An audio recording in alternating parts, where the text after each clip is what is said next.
Hello and नमस्ते साथीहरू। म तपाईँहरूलाई के भन्न आएको भने नि यो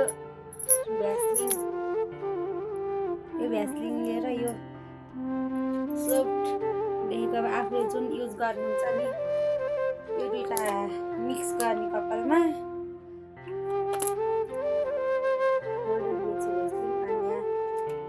कति चाहिन्छ आफूलाई त्यति हाल्ने नि दुईवटालाई यसरी मिक्स गर्ने हातमा यस्तै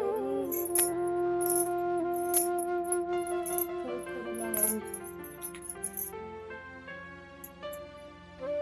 म हजुरहरूलाई रिजल्ट देखाउँछु कस्तो हुन्छ भनेर।